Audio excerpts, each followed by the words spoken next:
ఒక్క డిసిషన్ తో life set. ఆర్టిక రాజు లైఫ్ స్టైల్ ఛానల్ నుంచి నేను ఆర్టిక రాజుని మాట్లాడుతున్నాను. 20 years వచ్చినప్పుడు నార్మల్ గా ఉమెన్స్ తో మనకు పక్కన పెట్టేస్తాం, ఒక అబ్బాయి తీసుకున్నాము. అబ్బాయికి ఆ ఏజ్ కి వచ్చేసరికి ఆల్మోస్ట్ కెరియర్ మీద క్లారిటీ రావాలి. ఎందుకంటే 20 years అంటే నాట్ ఏ స్మాల్ ఏజ్.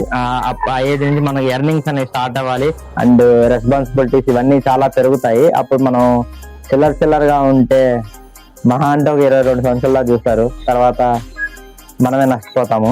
అప్పుడు మీరు క్లారిటీగా ఉండాలన్నమాట. ఎందుకంటే బికాస్ బెస్ట్ ఎగ్జాంపుల్ అన్నీ తీసుకోండి. నేను లైఫ్ లో ఇప్పుడు ఏం చేయాలనేది నాకు ఒక క్లారిటీ అనేది లేదు. ఎందుకంటే 10th class దాకా 10th చదువు అని చెప్పి పేరెంట్స్ ప్రెజర్ చేశారు. ప్రెజర్ అంటే ఏం లేదు, జస్ట్ చదవాలి కాబట్టి చదివేశాను. అండ్ 10th తర్వాత ఇంటర్ తీసుకుందామని చెప్పి అసలు ఏ గ్రూప్ చేయాలో ఒక క్లారిటీ లేని నాకు ఎవరో సమ్ ర్యాండమ్ గా ఇలా వొకేషనల్ ఎంఎల్టీ చేయండి నెక్స్ట్ అమ్మటినే జాబ్ వస్తుంది అనేది చెప్పారు. నాకు అంతకు తెలియదు కదా, ఆ ఏజ్ లో మైండ్ సెట్ అంతగా లేదు కాబట్టి ఆ ఎంఎల్టీ కోర్స్ కంప్లీట్ చేయడం జరిగింది. ఎంఎల్టీలో మంచి పర్సెంటేజ్ వచ్చింది, 86% అలా వచ్చింది.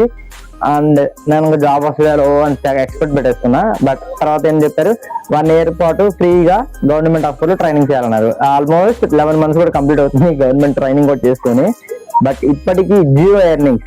నా మీద ఇంకా మనీ స్పెండ్ చేస్తున్నారు ఇంట్లో. నేను ఇంకా ఇంతవరకు రూపాయి కూడా సంపాదించలేదు. సరే ఇన్ కేస్ ఈ ట్రైనింగ్ అయిపోయిన తర్వాత నా ఎమ్మట్లో జాబ్ వస్తుందా అంటే 90% డౌట్. ఇప్పుడు 1 year టైం వేస్ట్ చేసుకుని నేను జాబ్ ట్రైనింగ్ ఎందుకు చేశాను, ఏదైనా జాబ్ వస్తుందని. అది ఇన్ కేస్ నేను బయట ప్రైవేట్ సెక్టర్ లో ఏదైనా వెళ్తే దీని శాలరీ స్టార్టింగ్ 5,000 అంతే, ఎక్కువ కూడా ఇయ్యరు. ఆ 5,000 శాలరీతో మీరు ఒకసారి ఆలోచించుకోండి. 23 సంవత్సరాలు ఒక 22 సంవత్సరాలు వచ్చిన తర్వాత 5,000 రూపాయల జీతం మీరు పనిచేస్తే చిన్న చూపు అనిపిదా? చిన్న చూపు మీన్స్ రెస్పెక్ట్ ఉండదు కదా. ఎందుకంటే ఆ ఏజ్ లో మన ఫ్యామిలీని మనం పోషించే స్టేజ్ మనం ఎక్కాలి. సో నేను ఒక ఆప్షన్ అయితే ఎంచుకున్నాను. నేను ఒక కంటెంట్ క్రియేటర్ అవ్వాలని చెప్పి. ఇప్పుడు కంటెంట్ క్రియేటర్ అవ్వాలి అంటే మనకు మెయిన్ ఉండాల్సింది మన కంటెంట్ క్వాలిటీ బాగుండాలి అండ్ మనం చెప్పేది జనానికి అర్థం అవ్వాలి. థర్డ్ వచ్చేసి కన్సిస్టెన్సీ ఉండాలి. నేను ఈ 3 చేస్తున్నాను కానీ 3 ప్రాఫిట్ ఉండట్లేదు. బట్ నేను ఇంకా పట్టు వదలను, చేస్తానే ఉంటాను. ఏదో ఒక రోజు నా డే అనేది వస్తుంది. ఇప్పుడు నా ప్రజెంట్ బ్లాక్ డే అనమాట నాకు నడుస్తుంది. ఏదో రోజు బ్రైట్ అవుతుంది అనమాట, ఒక చిన్న హోప్ అనమాట. మీరు కూడా ఎవరైనా ఇంకా ఏదైనా రిగ్రెట్ గా ఫీల్ అయితే మీకు ఒకటే పాయింట్ చెప్తాను, మీకు ఏది నచ్చితే అదే చేయండి. ఎందుకంటే మీకు నచ్చంది చేస్తే యూజ్ ఏముంది చెప్పండి, ఎవడో హ్యాపీగా ఉంటాడని చెప్పి మీరు చేస్తే యూజ్ ఏముంది. ఫర్ ఎగ్జాంపుల్ పేరెంట్స్ హ్యాపీగా ఉంటారని చెప్పి మనం ఇది చేసాం అనుకో, ఒక సర్టెన్ ఏజ్ వరకే పేరెంట్స్, ఆ తర్వాత మనకంటూ ఒక లైఫ్ ఉంటుంది, మన ఫ్యామిలీ అండ్ మన సొంతగా ఒకటి ఉంటుంది. అప్పుడు ఇది చేయలేదన్న రిగ్రెట్ ఫీల్ అవ్వకూడదు కదా. సో దానికి మీరు బేసిక్ ఏం చేయాలంటే మీకు నచ్చిన పాయింట్ ఏదో, ఫర్ ఎగ్జాంపుల్ కొంతమందికి రైటింగ్ అంటే బాగా ఇష్టం. Writing means content creating and story telling ఇలాంటివి చేస్తారు. న్యూస్ పేపర్ ఆర్టికల్స్ ఇవన్నీ ఏదైనా చేయొచ్చు.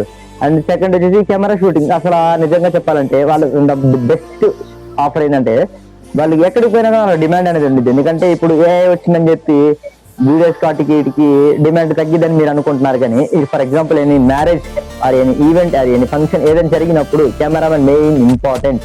ఫోటోగ్రాఫర్ అన్నా కెమెరామెన్ అన్న ఆల్మోస్ట్ ఒకటి. ఎందుకంటే ఇద్దరికి సేమ్ స్కిల్స్ అయితే ఉంటాయి అనమాట. ఇప్పుడు వీళ్ళు ఒక బెస్ట్ ఆప్షన్. అండ్ థర్డ్ వచ్చేసి కాంటెంట్ క్రియేటర్. ఇప్పుడు నాలాగనమాట. ఫర్ ఎగ్జాంపుల్ మీరు ఒక బిజినెస్ చేశారు, మీ బిజినెస్ కి బయట జనానికి తెలియాలి, మీరు మార్కెటింగ్ చేయాలన్నప్పుడు మీకు ఎవరు దొరుకుతారు? ఫస్ట్ కంటెంట్ క్రియేటర్ దొరుకుతారు. కంటెంట్ మీన్స్ ఇన్ఫ్లుయెన్సర్స్ మీకు దొరుకుతారు. ఇన్ఫ్లుయెన్సర్స్ కి మీరు మనీ పే చేసుకుని ప్రమోషన్ చేసుకోవచ్చు.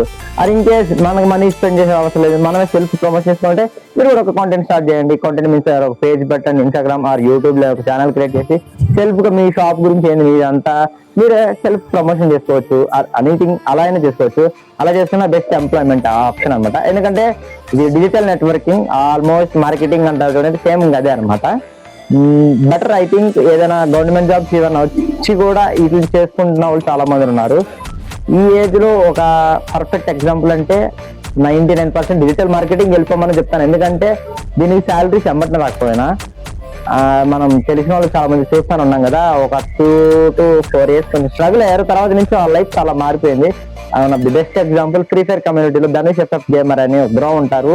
తనని నేను లాక్డౌన్ నుంచి చూస్తున్నా. అప్పుడు మీరు చూస్తే చిన్నపిల్లడు అది ఇది అంటారు. బట్ ఆ బ్రో పడ్డ స్ట్రగుల్స్ అప్పుడు పాపం నిజాయితీ చెప్పాలంటే మన తెలుగు కమ్యూనిటీలో అంటే మన తెలుగు 2 states లో అతన్ని డిసప్పాయింట్మెంట్ చేసినట్టు ఏ యూట్యూబర్ని చేయలేదు. ఇప్పుడు తెలుగులో one of the second biggest content creator తను కూడా, గేమింగ్ ఛానల్స్ గేమింగ్ పరంగా అయితే. అలాగే మనం ఏదైనా చేస్తున్నప్పుడు స్టార్టింగ్ లో మనకి ఏది నచ్చినట్టు అవ్వదు అని రాదు. మనం కొంచెం స్ట్రగుల్ కష్టపడి చేస్తే గుర్తుపెట్టుకోండి, తలరాత ఎప్పటికీ ఆడికి పోదు. మీకు రాసి పెట్టుంటే ఖచ్చితంగా అది మీరు అనుకున్నది జరిగింది. ఈ వీడియో నేను ఇన్ఫర్మేషన్ ఏంటంటే అన్క్లారిటీగా ఉన్న పీపుల్ కి క్లారిటీ ఇద్దామని అయితే వీడియో చేశా. నచ్చితే కనుక ఛానల్ సబ్స్క్రైబ్ చేసుకోండి అండ్ మీ ఫ్రెండ్స్కి కూడా షేర్ చేయండి. బాయ్.